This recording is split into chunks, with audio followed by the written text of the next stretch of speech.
अरे कौन है ये बच्चा? कौन है? किसका बच्चा है ये? कौन हो बेटा तुम? तुम रो क्यों रहे हो? चुप हो जाओ, चुप हो जाओ बेटा, रो मत बेटा, मत रो। इस बच्चे को महाराज के पास ही सौंप देता हूँ, वही इसका फैसला करेंगे। आओ बेटा, आओ चलो।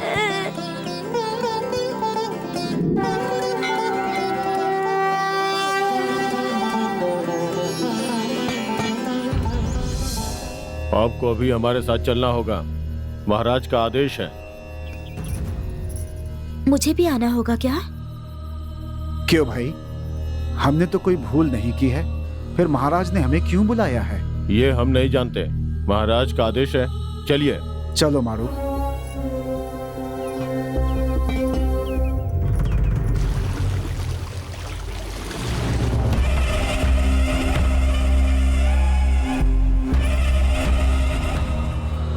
आओ आदि, सही कार्य करने वालों का वाक्य बिल्कुल सही होना चाहिए। तुमने ऐसा क्यों किया?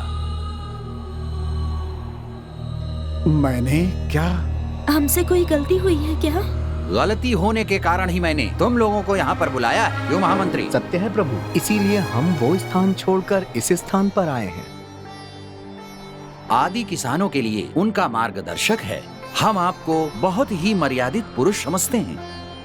सुनिए बहन जी, आप इन्हें सही मार्ग दिखाना छोड़कर अभी भी इनके साथ हैं। महाप्रभु, हमने मन से कभी भी किसी के भी साथ द्रोह करने का नहीं सोचा। हम ऐसा कैसे करेंगे? दूसरों के लिए किया गया द्रोह वो द्रोह नहीं है। आप अपने आप से द्रोह कर रहे हैं, और ये द्रोह नहीं है क्या? अपने आप से द्रोह? मैं जब कोई विषय ही नहीं है उसके बारे में सोच करके आप अपनी शांति खो रहे हैं। आपके अंदर जो चिंता बसी हुई है वो किसी को ना बता करके अपना दुख छिपाते रहते हो।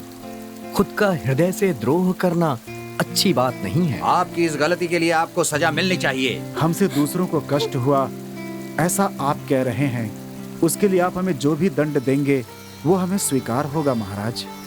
कठोर दंड दीजिए महाप्रभु, ऐसा जीवन जीने से तो अच्छा है कि हमारी मृत्यु ही हो जाए।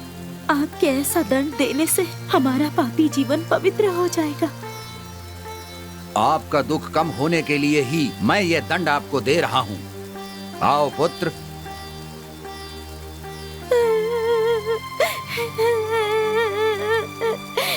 आ जाओ, चलो, आ जाओ, आ जाओ। ये लीजिए आपका पुत्र। देखिए, हमने कितनी कोशिश की परंतु इस बालक का रोना बंद नहीं हुआ। इनके पास पहुंचते ही रोना बंद हो गया।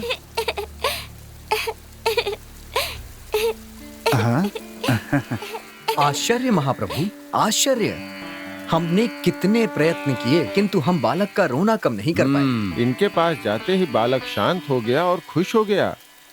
ये इन्हीं के साथ रहे तो अच्छा रहेगा। आदि जी, इस बालक को हमारे महल के बाहर किसी ने छोड़ दिया था। हमने इस बात का पता किया, लेकिन इसके माता पिता नहीं मिले। आपको संतान न होने के कारण आप लोग दुखी हैं, इसीलिए मैंने आप लोगों को बुलवाया है, और अभी से इसी क्षण से ये बालक आप लोगों के साथ रहेगा। अब इसकी जिम्मेदारी आप लोगों की जिम्मेदारी हो गई है। इसका पालन पोषण करने की जवाबदारी आपकी ही है। हमारे आराध्य देव भैरेश्वर देव ने सपने में आकर के हमसे स्पष्ट बोले, इस बालक को आप लोगों को ही सौंपना चाहिए। यही हम आप लोगों को देने वाले दंड हैं। महाराज, आपका ये दंड हमें पूरी तरह से स्वीकार है। उस भैरव बाबा की कृपा से प्राप्त हुआ आपको ये बालक आपके साथ हमेशा प्रसन्नता पूर्वक रहेगा। हमें आज्ञा दे महाराज। अब हम चलते हैं महाप्रभु। गुरुजी, आप हमारे घर आए, हमने अवश्य अच्छे कर्म किए होंगे। इस सौभाग्य वाले बच्ची को पाए हो तो हमें अवश्य आना था। ये आपका ही आशीर्वाद है। आहा, ये बालक बहुत ही सुंदर है। भगवान की तरह तेज रखने वाला ये बालक अनमोल रत्न है। गुरुजी, इस बालक का नाम? सहस्त्र नाम रोशन करने वाला ये बालक आपका नाम अमर करने वाला होगा। महान चेतन रहने वाला ये बालक बहुत ही जल्द सब लोगों का बहुत जल्दी? सबके हृदय में वास करेगा। ओह, सब इस बालक को अमरेश्वर के नाम से पुकारेंगे। अमरेश्वर, अमरेश्वर, अमरेश्वर, महाप्रसन्न, बहुत अद्भुत। अमरेश्वर, बहुत ही अद्भुत नाम है। हम धन्य हो गए।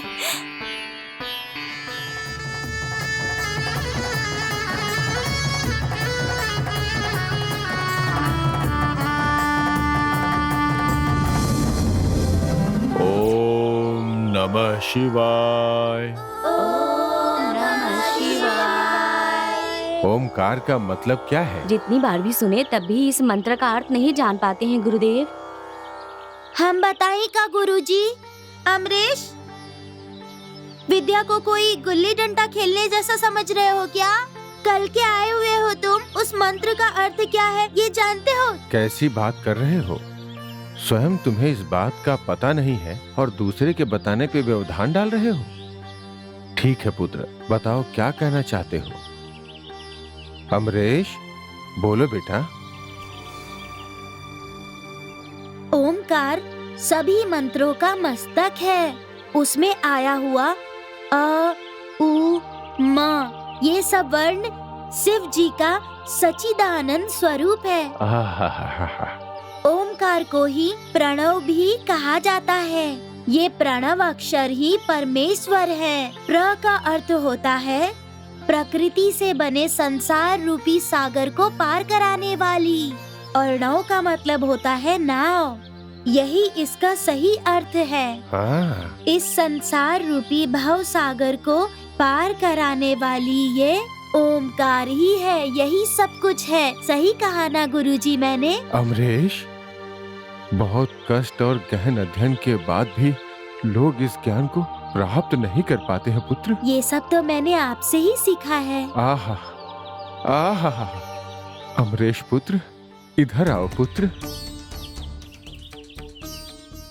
अमरेश, उस सर्वशक्तिमान मूर्ति का साकार रूप तुम ही हो। अब मुझे तुम्हें और शिक्षा देने की आवश्यकता नहीं। जाओ पुत्र अमरेश, तुम्हारे इस ज्ञान से लोगों का, इस लोक के मनुष्यों का कृतार्थ करो पुत्र। वो सब तो ठीक है, मुझे आज्ञा दीजिए गुरुदेव। आशीर्वाद है।